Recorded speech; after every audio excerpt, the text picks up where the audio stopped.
Hello everyone. SciencePod is a podcast that shines spotlight on the latest scientific technology. Your host is Ren from SCIEN-TALK. Today I want to talk about a really important event that caused a huge stir in the scientific community, the retraction of the arsenic life paper. So let's go back to the 2010. At that time, media outlets worldwide reported that NASA was about to make a groundbreaking announcement that would impact their search for extraterrestrial life, creating immense buzz. And the paper that was published was titled "A Bacterium That Can Grow by Using Arsenic." This paper claimed that a bacterium strain GFAJ1 found in the unique environment of the lake in California could remarkably use arsenic instead of phosphorus to sustain its life processes. As you might know, phosphorus is one of the 6 essential elements for life, crucial for things like the DNA backbone and the ATP. This claim had the potential to fundamentally overturn our long-held understanding of the basic chemical definition of life. You could compare this to announcing that a car, previously thought to only run on gasoline, could suddenly run purely on water. The media widely reported that this news was a headline like "Life We Don't Know Could Prove Alien Existence," and NASA's Astrobiology program director at the time even suggested that we'll have to rewrite all the textbooks. However, despite the media frenzy, the scientific community, particularly chemists and microbiologists, immediately expressed deep skepticism.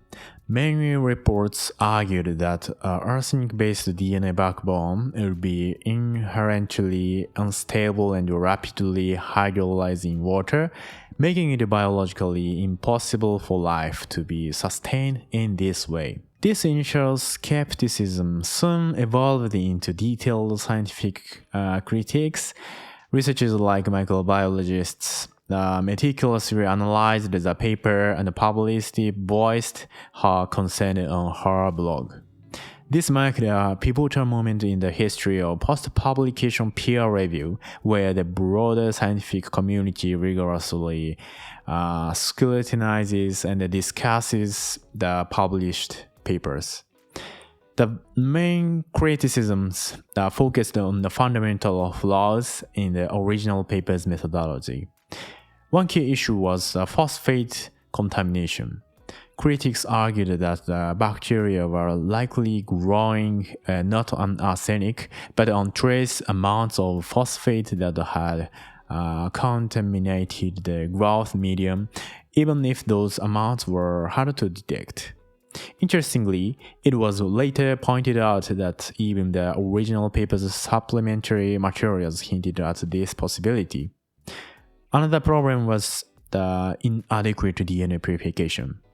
Concerns were raised that the nucleic acid analyzed were not sufficiently purified, potentially leading to a false detection or arsenic incorporation into DNA when it was mere contaminating the sample. From a chemical perspective, the inherent instability of arsenic ester bonds was highlighted. This meant that an arsenic-based DNA backbone would rapidly degrade in water, making it biologically impossible for life to be sustained in this manner. When the ultimately settled, these criticisms was the failure to reproduce the results. The scientific community's self-correlation mechanism truly kicked into the high gear here. By the 2012 independent studies, even using the very same GFAJ1 stain provided by the original authors, definitively refuted the initial claims. These studies showed that the GFAJ1 was simply an arsenic-tolerant, phosphate-dependent organism that could grow at very low phosphate concentrations. but it could not use arsenic to replace phosphorus in its DNA.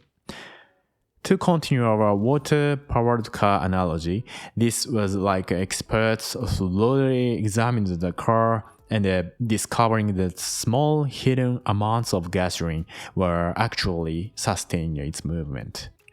Or that no one else could get the car to run by simply adding the water. The concept of reproducibility in science is precisely about whether others can achieve the same results, and it's the most critical factor in validating the discovery's reliability. And so on the 2025, after 15 years, this highly controversial paper was formally retracted by the prestigious scientific journal Science. It's critical to note that the Science explicitly stated that no scientific misconduct, such as fraud or data manipulation, was found on the part of the authors.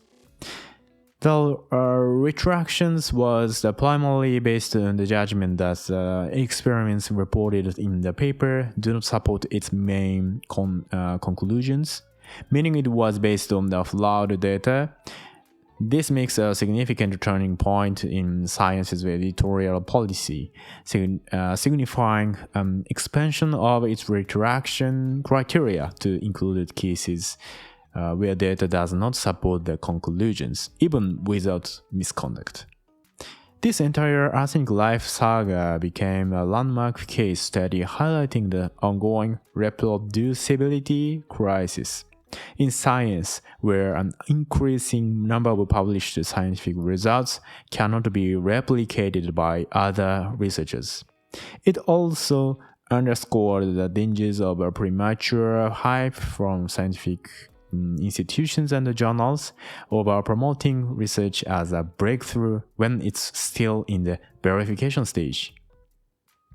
And it demonstrated the power and the effectiveness of publication peer review via online platform exemplified by blogs. This case strongly emphasizes to us that to maintain the integrity and trustworthiness of scientific research, greater transparency and re-evaluation of incentive structures that prioritize the quality of research over mere quantity of publication are absolutely essential. So that's all for today's Science Spot. This podcast is broadcast daily on weekday morning in both Japanese and English. I think today's topic is not concerned about the latest scientific technology, but it's very important to think about the scientific reproducibility. Again, I need to emphasize this importance. I'd love for you to listen to the podcast and post your thoughts with the hashtag ScienceBot. Thank you for listening. See you next time.